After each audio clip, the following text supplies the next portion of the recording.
Welcome back, and this is now the third session in the module looking at the foundations of Christian leadership. Great to have you back with us. In today's session, we want to ask, well, what is leadership? And in particular, what is Christian leadership? To answer that question, we'll divide our subject into two subtopics. Firstly, definitions of leadership. Then secondly, the difference between spiritual leadership to natural secular leadership. First, some definitions of leadership. Dictionaries define leadership as a person that leads, commanding or guiding head, as a group or activity. To guide by holding the hand, as leading a child. To guide or conduct by showing the way. To command as a chief or commander, for example, as a general leads his troops into battle. To govern, to show the method of obtaining an object. To influence, to exercise authority. And here are some popular quotes defining leadership. In his memoirs, Field Marshal Lord Montgomery described leadership as the capacity and will to rally men and women to a common cause and the character which inspires confidence. President Harry Truman, the 33rd President of the United States, is reported to have said, "A leader is a person who has the ability to get others to do what they do not want to do and like it." Now to some definitions by Christian leadership authors. In his benchmark book, Spiritual Leadership, J. Oswald Sanders wrote, "Leadership is influence, the ability of one person to influence others.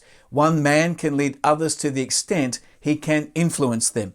In another groundbreaking book on leadership, Lead On, John Haggai wrote that leadership is the discipline of deliberately exerting special influence within a group to move it toward goals of beneficial permanence that fulfill the group's real needs.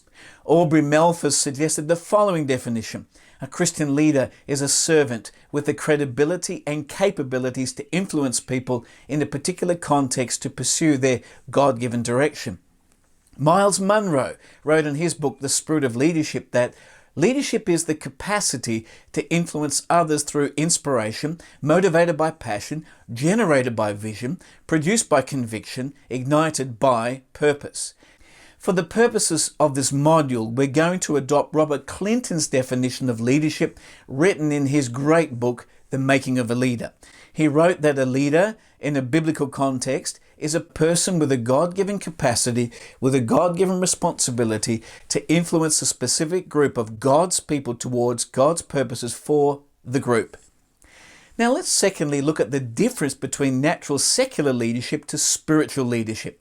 In seeking to distinguish a biblical view of leadership, it is imperative to contrast and compare natural leadership, that is leadership as experienced in the secular world, from spiritual leadership, leadership expressed and exercised in the church. The concept of leadership in the New Testament contrasts starkly with the notion of leadership in the secular society.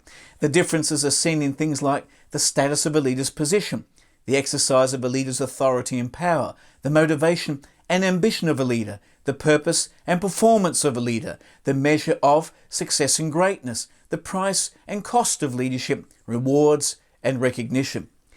One of the foundational ways to understand spiritual leadership is by grasping the concept of servant leadership. Servant leadership was modeled and taught by Jesus. Jesus had to correct the disciples' misconception and misunderstanding of spiritual leadership. Two Gospels record an incident where James and John, the two sons of Zebedee, approached Jesus seeking appointment to senior roles of prominence and power in Jesus' future kingdom. Now, given that Jesus had just been speaking to the 12 about his imminent suffering, crucifixion, and resurrection, their request exposed their wrong comprehension of kingdom leadership. It appears that they were interpreting Jesus' kingdom politically, hierarchically, and selfishly. When the 10 other disciples heard about James and John's request, they were indignant with them. In addition, other places in the Gospels disclose that there had been a festering debate about which of them was the greatest. Jesus seized the moment by bringing corrective teaching on the true measure of greatness and the nature and motivation of spiritual leadership. Allow me to read Matthew 20, verses 25 to 28. This was Jesus' response. Jesus called them together and said, "You know that the rulers of the Gentiles lord it over them, and their high officials exercise authority over them. Not so with you. Instead, whoever wants to become great among you must be your servant, and whoever wants to be first must be your slave, just as the Son of Man did not come to be served, but to serve and to give his life as a ransom for many. Here in verses 25 to 28, Jesus drew a clear contrast between authority and greatness in the eyes of the prevailing culture to authority and greatness in the eyes of the kingdom. And as we examine his words more closely, we see a number of parallels and lessons for contemporary Christian leaders. First of all, he said, "Not so with you." The words "not so with you" were a call to a different way of thinking, a kingdom way of thinking. Through these words, Jesus called for a definitive demarcation and distinction between Gentile thinking and kingdom thinking. Leaders must be careful not to allow the prevailing culture to indoctrinate them into what it means to be a leader. The mindset of the age, what Jesus referred to as the mindset of the Gentiles, must not permeate or distort the kingdom mindset of leadership. Spiritual leaders must think differently, as Jesus was about to explain. Then secondly, he said, verse 26 and 27, "Instead, whoever wants to be great among you must be your servant, and whoever wants to be first must be your slave." In graphic and unmistakable contrast to how the world views greatness and practices leadership, Jesus called his disciples to demonstrate true greatness and kingdom leadership by adopting the attitude of a servant leader. Commenting on Jesus' words in these verses, Michael Green wrote, "Greatness in the world is determined by status, in the kingdom by function. In the world, greatness is shown by ruling, in the kingdom by serving." The motivation of a spiritual leader is not power, popularity, prominence, or prestige. Rather, as defined by Jesus, it is selflessness, service, and sacrifice. The important thing to God, and should be to us also, is not the position a leader holds, but the service a leader offers.